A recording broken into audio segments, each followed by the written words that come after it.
Hey, what's up, everyone? Welcome back to Unchained with No More Chains. I am No More Chains. So today I just had a thought and I said, you know what? I want to provide my friends with some sort of value. I want to provide them, yes, with updates on projects that I'm in, all that kind of stuff, because it's very important to do that. But I also want to provide other types of value. Like today, I was thinking, why not a little bit of security, right? Like, let's talk safety in Web3. I think it's really important. I think it is underrated. I think a lot of people do focus on it, but newcomers coming in don't really realize and understand how blockchain technology works, right? So let's just try to use a really simple analogy here, right? So blockchain, when you set up something simple like a MetaMask, you have to go through, you create a new wallet, at which point it gives you a seed phrase. That seed phrase is essentially your key to your funds in the wallet. The wallet, it doesn't really necessarily hold your Ethereum or your cryptocurrency of any kind in it. It's basically like a key in a window into what is on the blockchain, because you see the blockchain exists by minting new blocks, and on those blocks are transactions, are verifications, are all sorts of different data that ties that account to your wallet that you set up. So if you have an Ethereum, it actually exists on the blockchain. And so your wallet, your MetaMask, is your key to be able to utilize those funds that exist on the blockchain. It is a public ledger. Everything is transparent. Everybody can see. All they have to have is your public key, which is your public address, and they can just type it in on etherscan.io and boom, there's all your transactions. They can filter through ERC20, ERC 721, NFTs, all these different things. They can verify and look at your stuff that you're holding and all the transactions that you've made to and from. So with that out of the way, it's important to understand you have your public key and your private key. When you set up that MetaMask, you do have a seed phrase. Don't let anyone get that seed phrase from you. That is for you to know and no one to find out, right? So it's important that you write that down. There are some services that will stamp it on a piece of metal, that you can put it in a safe or a safety deposit box. Whatever way you want to go to, that's fine. Now, there are other types of wallets as well. MetaMask is a hot wallet, mobile browser, and there are so many other types of wallets, different blockchains, different wallets. There's also a ledger, right? Ledgers are really cool. They're cold storage, so because they're not connected online 24/7 like a hot wallet would be. So it's a little bit harder to hack something like that. But if you give your seed phrase away to your ledger, I guarantee somebody can do something with that. So it's important that you're not connecting those things to other things, because even though a ledger is very secure and very safe, if you're not safe about using it, you could connect to a malicious website and sign a malicious contract and execute a transaction that drains your wallet. And you don't want to do that. So first things first, take care of that seed phrase, write it down somewhere, don't show it to anybody, keep it. Another quick tidbit of information, this is really important, and this has been happening more and more and more as data leaks happen, right? That's right. Data can leak, right? And it can leak into the wrong hands. And if it gets into the wrong hands and you basically buy into a phishing scam through an email, well then, you connect your wallet to that, or you get an email from MetaMask, kind of like these images right here, right? These are actual emails that were in my account. What's interesting about this, and I'll tell you really quick, is this bottom one, this Coinbase one. I had actually two emails back to back from Coinbase. One was from you, when you hover your mouse cursor over where it says Coinbase, says info@mail.coinbase.com. I said, well, I know that's Coinbase. It's just part of their information that they send out to give updates. But then there was one on top of it, and when I hovered over it, it looked the same. It said Coinbase, but when I hovered over it, it actually said something like analogic at rockoksabatang.zikintel.com. That's a scam, right? It's saying that phone number such and such 1xxxx with a couple other digits has been added to your account, right? Well, that's a scam. And if you even open that, you don't know what's in there. Sometimes they could put files in there, and you could, let's say they put a PDF file in there of account information. QuickBooks, I've had QuickBooks scams, and you name it.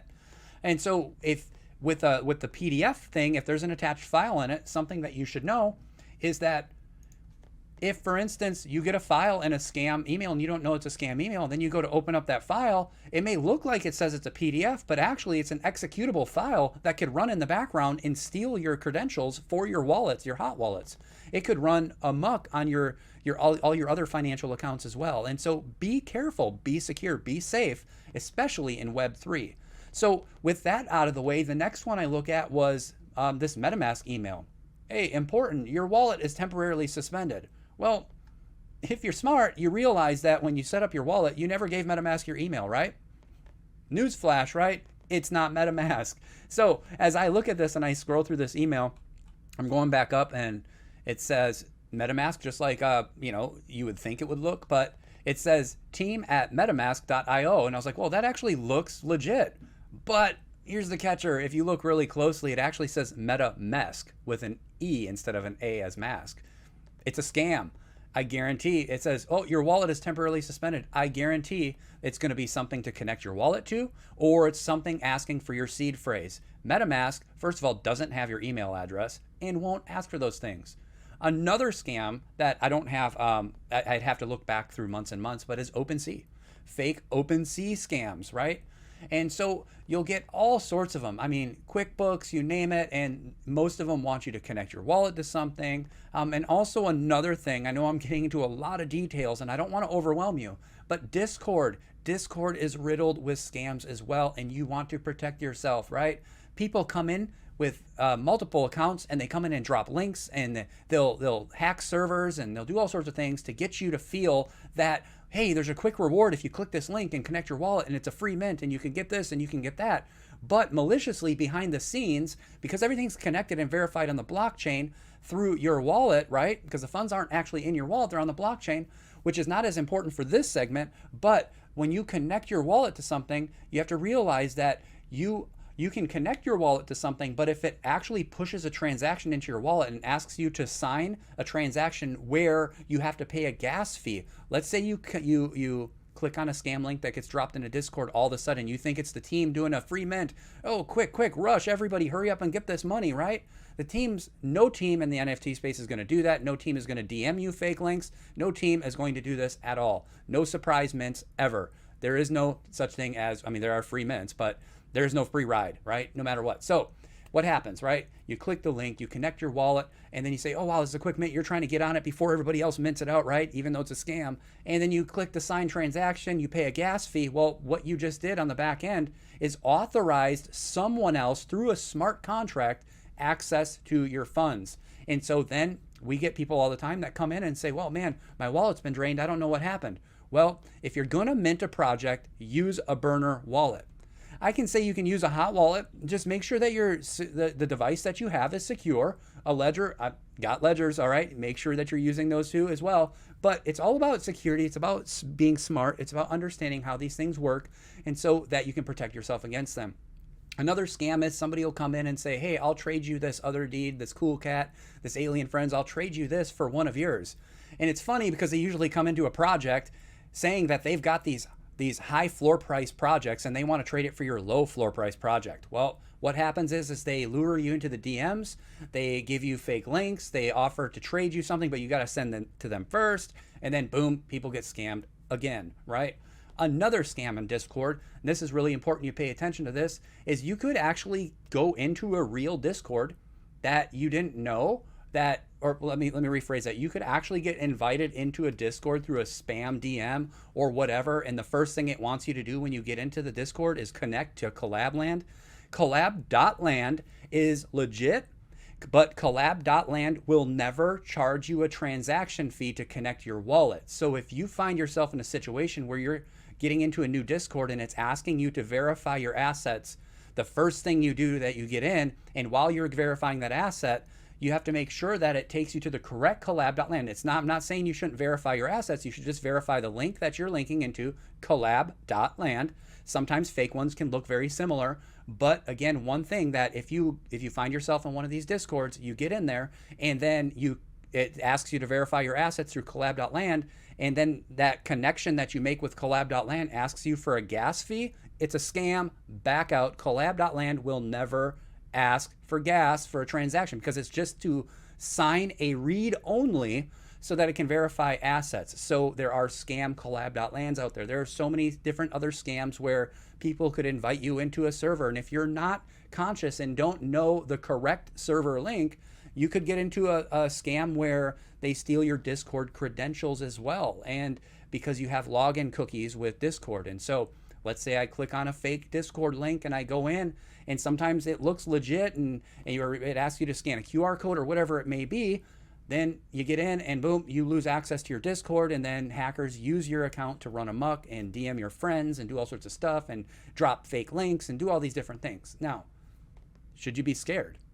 No, you shouldn't. You should be smart. You should do your own research. Make sure that the links you're clicking on are official links. Make sure that you're following a trail of announcements. If you're going to mint something, go mint it, right? But use a burner wallet. Don't use the one that you hold all your assets in. And if you are trying to mint multiple projects, open multiple wallets. Make sure you always write down private keys and seed phrases so that you never get locked out of your accounts. Because if, say for instance, your mobile device goes down and you have to get a new one, well, that stuff isn't going to just transfer over. So you have to have the private keys. You have to have the seed phrases and such. So make sure that you're doing that. So again, this video it's kind of concise actually, and you want to make sure that you're being safe out there. That's the heartbeat of what I'm saying. Make sure that you're not just clicking emails. And this is another thing too. The emails that I showed you are actually set up on a dummy email account. So how did anybody get that email address anyways, right? It's a dummy account. So must have been leaked somewhere. And it's interesting because I get emails for things that aren't even associated with the account at all. So be smart. Learn how to be patient and calm and verify links, and don't just try to put the cart before the horse, so to speak.